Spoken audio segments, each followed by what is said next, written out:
If you could give one financial habit or tell one financial habit which each Pakistani or every Pakistani should have, what would be? Save early, save small, save regularly. Don't really go into that trap that saving and investing is for the rich. Actually invest and save to get rich. And I've seen a lot of those stories where you can see people changing their lifestyle or going to a higher strata of living just because they saved and invested at the right time. Welcome to MoneyCurve on DawnNews English. I'm Bilal Moon, and today we have a very special guest with us to talk about investing in Pakistan. He's the CEO of the largest asset management company in Pakistan, who manages over 660 billion rupees in assets. Welcome and Assalamu alaikum Imtiaz. Thank you for coming. Islam. Thank you so much, Bilal, for inviting. PSX is making a record high day by day. I'm sure you must be enjoying your job as the CEO right now. So yeah, it's always good. Obviously, the bull markets are usually easier to explain, easier to manage. But yes, it's always, you have to look at the bigger picture and everything combined. But yes, given a choice, one would definitely want the markets to be healthier rather than go through a bear run. And so before getting into the details of the market and why it's performing and your outlook for 2026, let's start off with, why should a Pakistani invest into the stock market, or why should he generally invest rather than saving cash?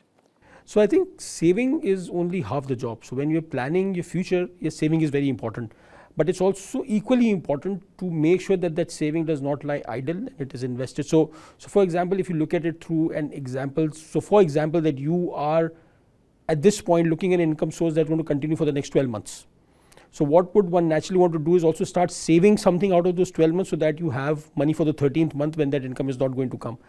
But when you invest, then what that means is that you actually also have income for the 14th and the 15th month, because that investment will grow. So yes, so in a nutshell, what the saving will do is probably feed you in the 13th month. If you invested, that could feed you in the 14th and 15th month. Now, if I look at this example, you will say, okay, that's very small. That doesn't really move the needle for me, or that's really not a defining thing. But that's not how career and lifetime saving works, right? Now multiply this example to 10 years, 15 years, 20 years, which is your career. So while you are having an active income, it's also necessary that not only you save for the future, but invest it. Now, if I just multiply that example by 10, you work for 10 years, saving will probably save you money for the 11th year. Investing could save you money for the 12th, 13th, 14th, 15th year. So which is why it's important that you don't let your money rest. So another way we explain this usually is that, when you are building your future, there are two people working towards it. One is you, who's working the extra long hours, working on weekends, and the other is your money. When you do saving, what you're saying is, my friend, money, you rest, I'll still go and work. But the best way to do it is that once that money starts coming in, you say, okay, I'm working, you work harder for me. So that's really the difference, that you need to make sure that you're not just saving, you're definitely investing as well. And in Pakistan's context, how does inflation erode savings and devaluation, as we've seen over the last many decades? So it's probably true for every economy. In Pakistan, it becomes more imperative because our inflation can be higher than some of the other economies that we usually see. So I mean, again, the classic example that, again, if I say about the 13th month, that I gave you the example that if you just save with the mindset, okay, today my expense is 10,000, in the 13th month, let me save 10,000.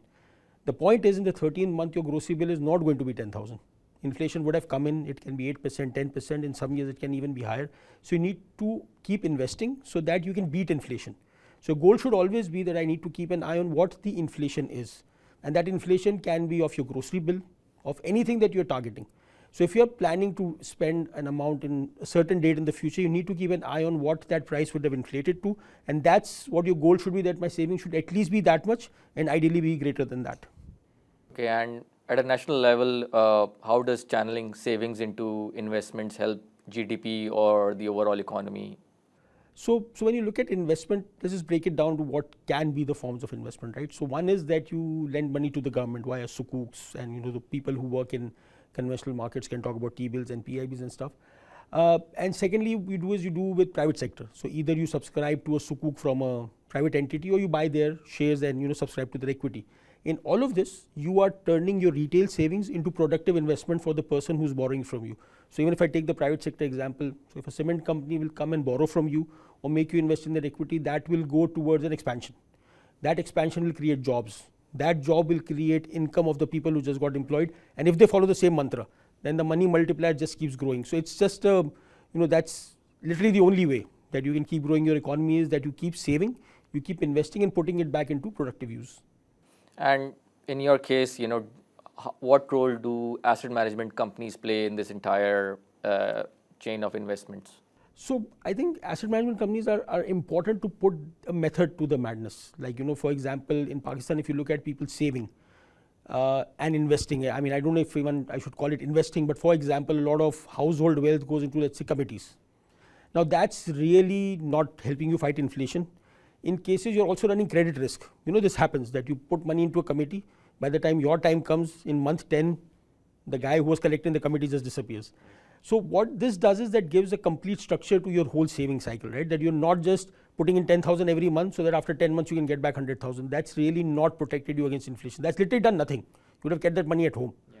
So this asset management companies, what they do is try to explain to them how their wealth can grow over time, how they can fight inflation, how they can avoid this credit risk episodes that happen in the informal economy. So it's more about putting a structure to it and helping them build a better secure future. Yeah, you could also say that housewives who use this method need to shift from an informal way to invest to a formalized, documented way to invest, where they can actually beat inflation and actually make money out of it. That's the point. If you have that strong a social circle of your friends, 10 housewives have that strong a social circle, sit down, discuss that, if we all invest this money, we'll all have more money at the end of month 10 than we have through this structure.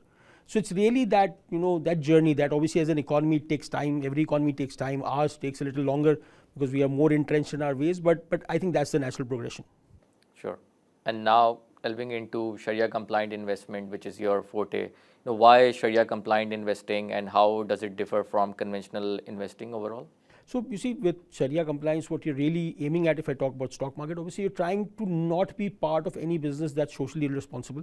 So whether it's gambling, whether it's alcohol, whether it's interest-based banking, you're trying to avoid all of those businesses. Secondly, what you're doing is you're also trying to avoid businesses that are excessively exposed to these kind of ills. So what you're trying to do is trying to deliver people an income that's, free of all the things that have been prohibited in religion, whether it's interest, whether it's gharar, whether it's speculation. So you try to eliminate all of that and try to deliver something that's more in line with the Islamic principles. Sure. And what are the core principles, which define your investment style? And also there's a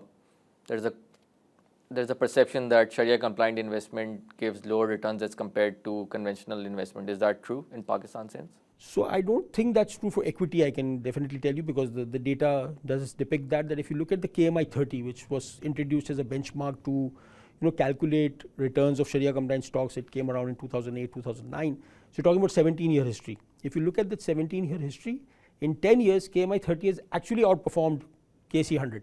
So it's not necessarily true in all cases. In some cases, it might be true where the market pricing is such that you might make a slightly lower return by being Sharia compliant, but that's one of the things that we are focusing a lot on, that Sharia compliance should not come with a cost. It should be very competitive to the rest of the market, and as I said, the KMI 30 kind of has the data that backs it, that this is actually a misnomer. That if you invest Sharia compliant, you will miss out on certain returns.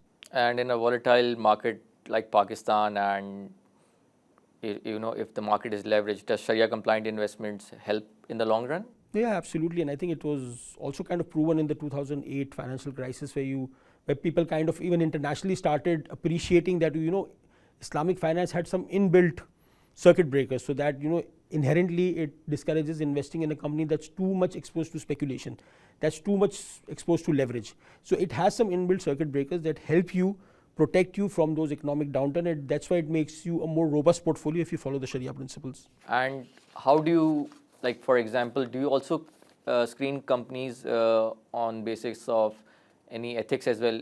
Let's say it complies on all the principles of Sharia compliant in terms of its balance sheet, leverage, and overall business model as well. But what about the management? Are they ethically sound, or there are no non-ethical business practices going along within the company in terms of its transactions? Is there something which you also look at? Yeah, definitely. I mean, that's maybe part of. I would go to the extent of saying that's probably part of every fund manager's filter screen, that you would not want to partner with a business that is falling short on basic ethics of business, or basic norms and principles. So that's definitely a very big criteria, and you're someone who's been involved in the market for a number of years, and even the PE multiples at what valuation those companies trade, there's a stark difference. The market over time, even if it gets initially excited by your maverick ways, it will eventually come back and penalize you, that the way you were doing business was not sustainable.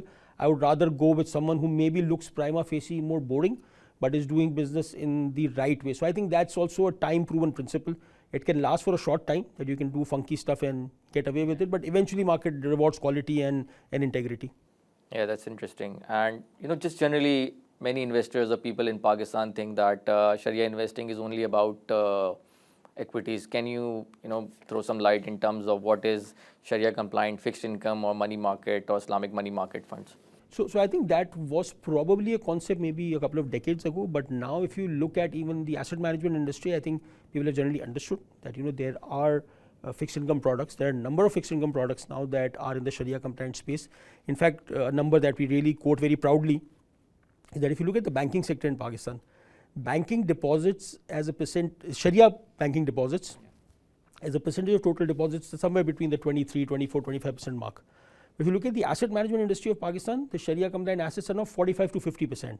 So that realization has not only kind of gone into the system, you see it in the numbers as well. People do realize, and a big chunk of the Pakistan asset management industry is fixed income.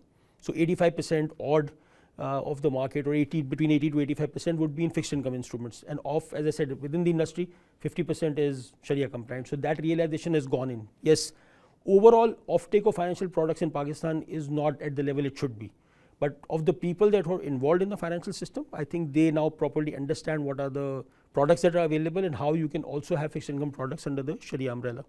And what are the different types of fixed income products that you have or you invest in generally?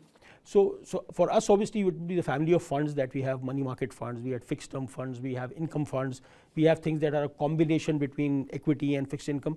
But generally, if you talk about the underlying assets, then obviously there are a number of ways that you can take exposure. But the one thing that was defining for the sector in the industry was the fact that the government of Pakistan introduced these 1-year Sukuk papers. That was something that really opened up the short end of the curve to a certain extent. Similarly, over the longer tenor, they have floating Sukuks for 3, 5 and 10 years, which is basically the rate changes as the KIBOR or the interest rate changes.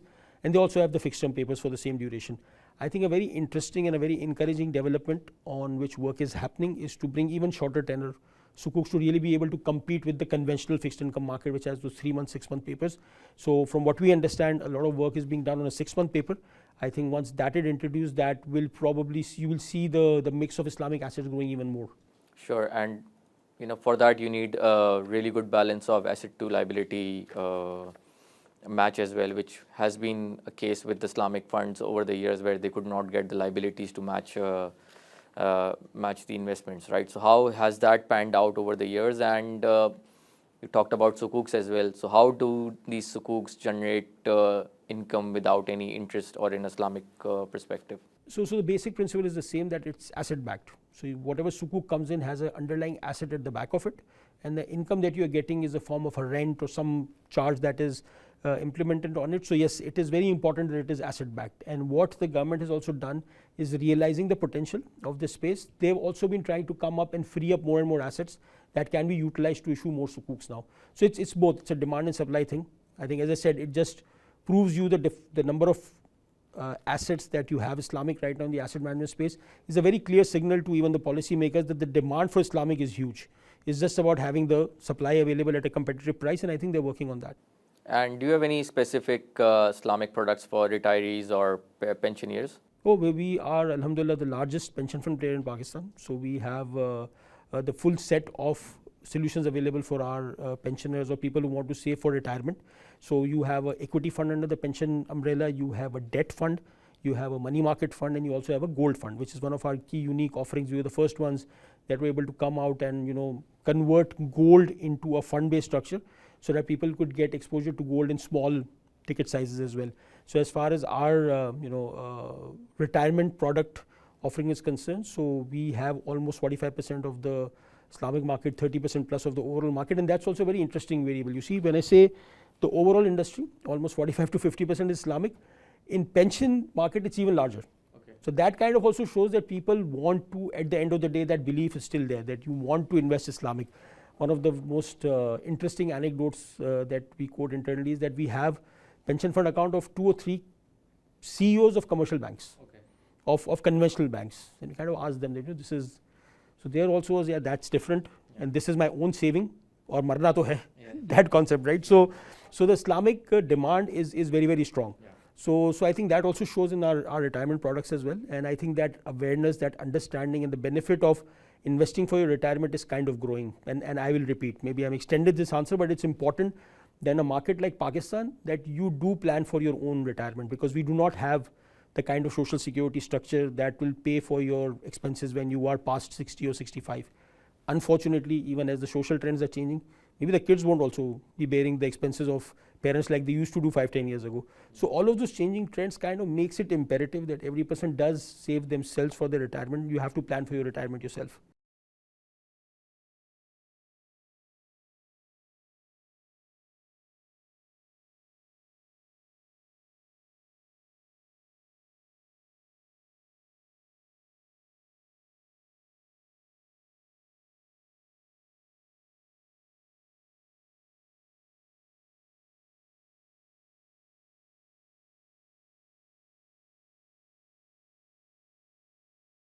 So one of the things, because we are Sharia compliant, so obviously all of the gold offerings are physical gold backed. We don't trade in future contracts, so we don't have a structure where somebody is paying us the difference for price movement. We actually have physical gold, which is held by the PMX under custodial arrangements. CDC is involved in that. So we actually own the physical gold that we are offering against it. And yes, you rightly said that that's the easiest bit for investors, right?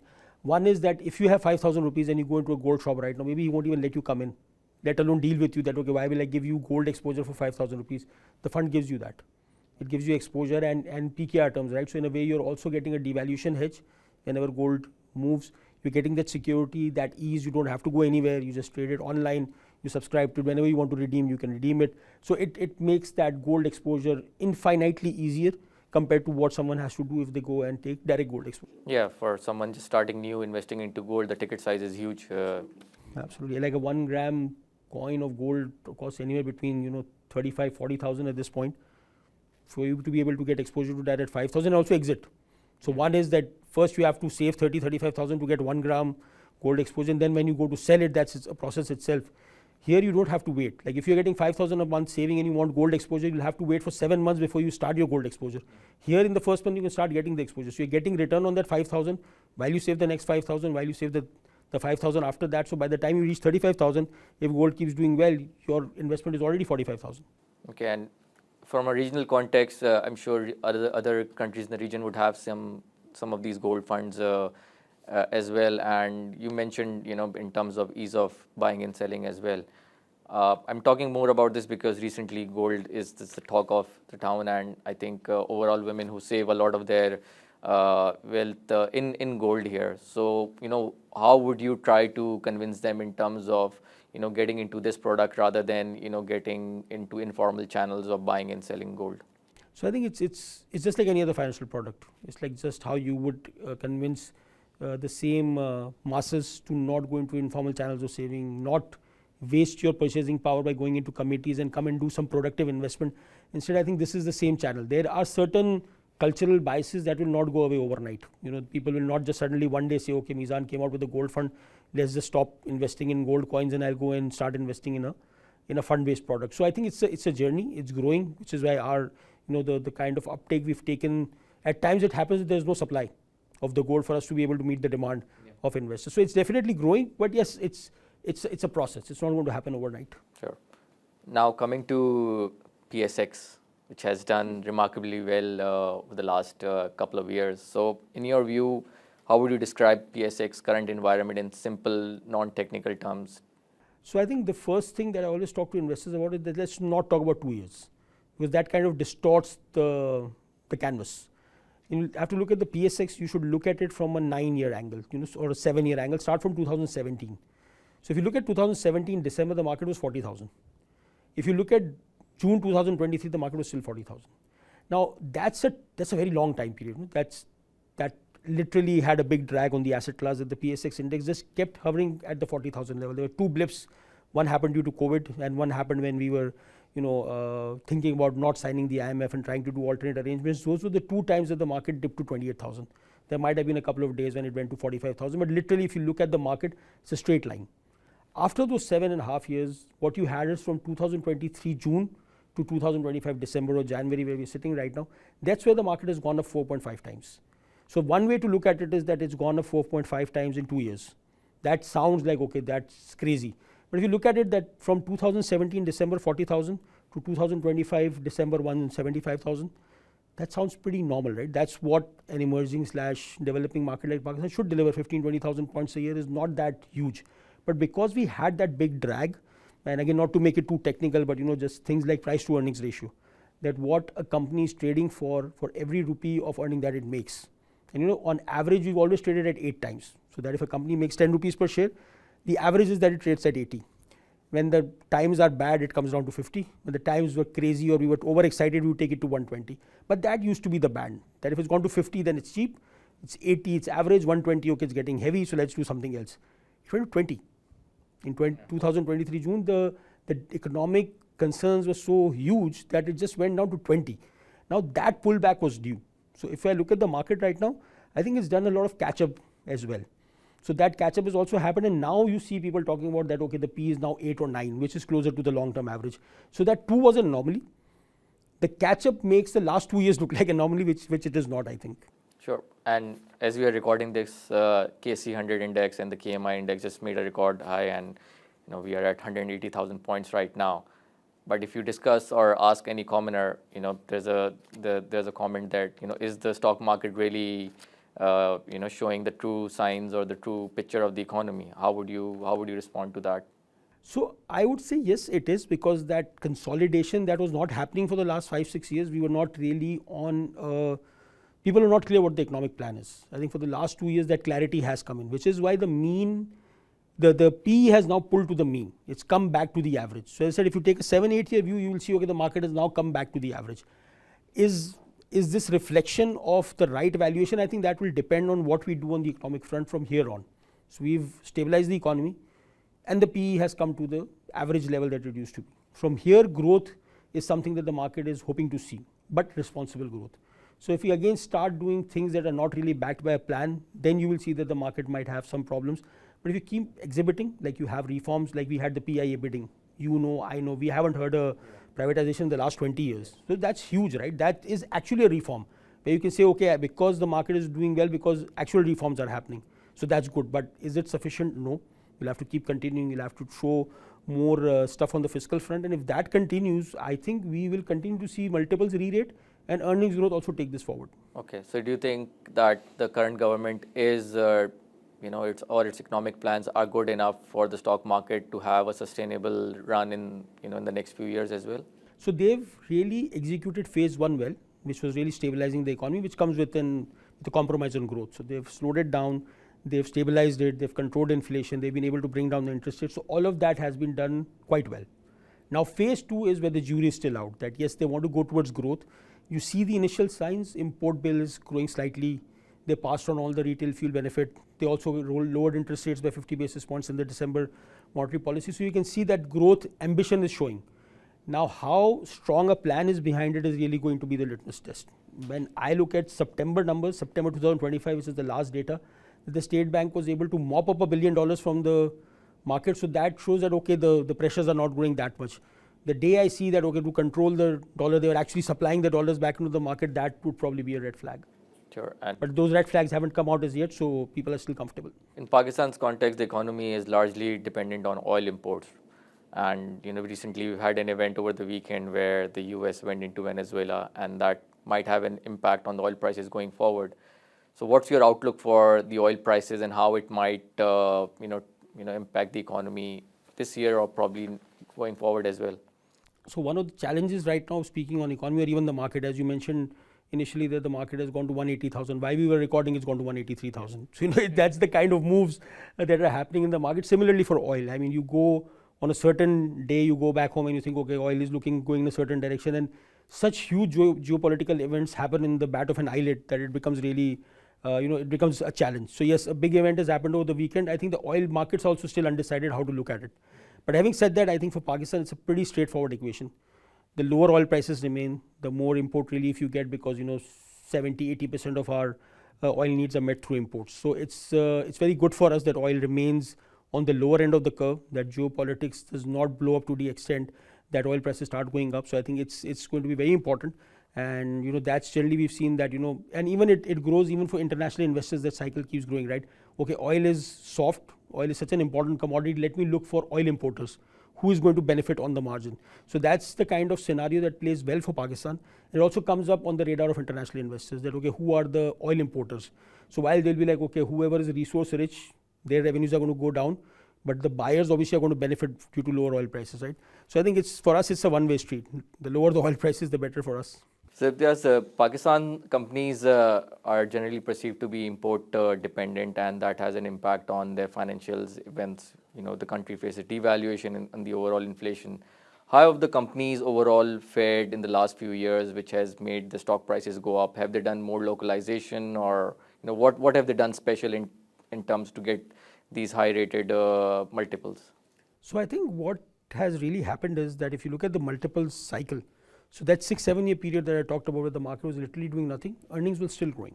So if you look at between 2017 and 2022-23, earnings have grown by 2.5 times. Okay. So it's never been a case that the corporates weren't doing well. It's just that the valuation that was being given to them was low because confidence of the investors was very low.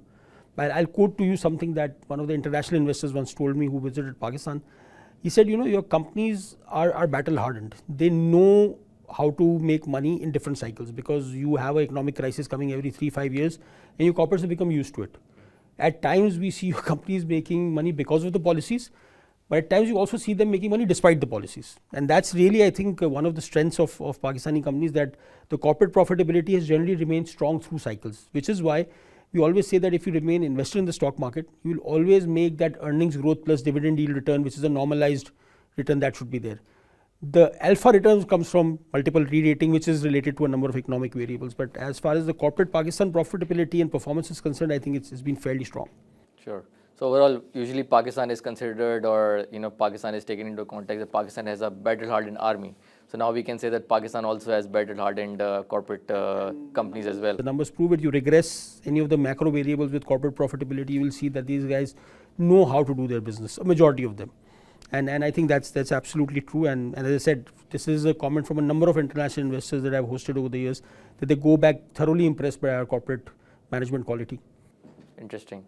And just generally as well, speaking of returns and asset classes as well, in Pakistan, if you talk to anyone, in what to invest, the general or the first comment that you hear is that, real estate, or, buy this particular land or apartment, or, or a file now specifically.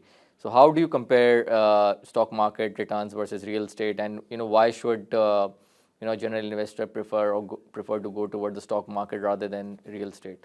So you see, every asset has its own merit and demerit. So it's not that real estate itself is a bad asset class. Yes, it's got its own characteristics, but really when you buy into a raw piece of land, so there is a certain cash flow characteristic that you're investing into, that you're just betting on the price of that land going up. You compare it to a stock market, yes, you are probably taking the same kind of a view, but here you also have interim cash flows coming in. You have transparency. You can see the price of your holding every day, whether it's a bond, a sukuk, or a stock, listed stock. You can see the price every day. And the best part I think that it offers is piecemeal liquidity, right? So if I own a piece of land, I cannot sell off like 1/10 of that land and raise the money, right? It's generally you have to sell the whole thing. You get the money in 3 months, 6 months, whatever happens. The deal won't happen instantly. In capital market, what you have it irrespective of your requirement. You can just basically very easily sell that and realize the money in a day or two. So I think those are the differentiating factors. So I wouldn't say one is better than the other, or which one. Every asset has its own importance. Everybody has importance attached to it. There's a big element of behavioral finance, especially when you talk about real estate in Pakistan. There's this just long-term cultural association with holding a piece of land. So again, it might be fine to a certain extent. Having all your wealth into an illiquid, non-cashable asset, that also is not advisable. And just generally, there are a lot of scams which go on real estate, which we hear about every single day. But one thing, for a common investor investing in mutual funds like you, is that they get that filtered part where you are able to do the due diligence, and although the market is volatile, share price go up and down, but you're not getting scammed 100% out of your money, or the investor or the companies don't run away generally, because you are at the at the start or at the gate, doing the basic due diligence out there. And there is the trustee structure as well, right? So even if you talk about, okay, then who's looking after the asset managers? So trustee is looking after the asset managers. Any rupee that you give to an asset management actually goes to the trustee. Any asset that I buy of your money, whether it's debt, equity, real estate, private equity, whatever I do, it comes vetted by the trustee that, okay, this is fine, this is in line with the constitutive documents, you are allowed to buy this, you're buying this, now I'll release the money. When I sell something, the money goes to them. So I think, yes, the formal economy obviously has all of these safeguards. You're not taking credit risk that you're taking in, going into obscure kind of real estate schemes that you're taking when you're going into committees in the neighborhood setup. It doesn't go in when somebody comes to you and says that, I invest in a certain business, give me money, I'll give you 3% per month return. This is also a very, attractive regime for a lot of people. But then when you hear the disasters in that scheme, then you realize that, okay, it's better that you go for something that's more formalized, has got enough circuit breakers and enough safety walls in it. Sure. And for overseas investors as well, with stock market being completely documented or fixed income as well, I think it gives them that protection as well, where they can be assured that there is a regulator out there, everything is documented, and the taxation regime is also pretty transparent. And a lot of the taxation happens at the withholding level, so you don't really have to worry about it. You get all of your tax calculations delivered to you. Through the digital means, you can keep tracking your investment on a real-time basis. You can get your prices every day. You can get the status of your investment whenever you want. You can withdraw whenever you want. So I think, yes, it is definitely superior than, especially when someone's sitting far away. Yes, I have a great piece of land, but who's watching after it? Is it, what's happening in the neighborhood? Is the value going up, down? It's more cumbersome. Mutual funds give you that access. For any asset that you take direct exposure to, you have to invest time, energy, expertise. If you have time, energy, expertise, by all means do these things directly. But if your day job is something else, if you're not the expert, then just outsource it to someone who's doing this for you. It's like so I always draw this parallel, maybe not the best parallel, and my teams don't appreciate this, that why do you give this parallel, but I say it's very simple, right? That if I bring a light bulb home, if I bring a water tap home, do I know how to fix it? I should fix it myself. If I don't, then I should not mess with the tap itself. I should call in a expert for it, which is a plumber who will come in and he'll fit it for you. It's the same concept, but it's just that in Pakistan there is so much silo thinking that you suddenly say, okay, I'll play with my own money. Why? You guys come in. And any professional fund manager comes in. Any professional fund manager, anyone who's an investment advisor, an expert. So I'm not saying just talking about asset managers. I'm saying that just give it to someone who understands this. Money is very precious. You really worked hard to earn it. Don't just play around with it. As you mentioned now, culturally we go for real estate and stuff. It's just that we have to come out of this silo kind of mentality as soon as it comes to investment, especially capital market investors, whether it's the stock market or mutual fund. It just seems that people start thinking in a very different way. So as you said, right, real estate scams happen. If somebody in your family gets scammed out of real estate, right, you will say that they were stupid to pick the wrong real estate scheme. Real estate is great. If one person will go and buy a stupid stock, which he should not have bought at the wrong time, he'll do all the wrong kind of things and make a loss in the stock market. You, your family, your kids, everybody will just say stock market is a bad place.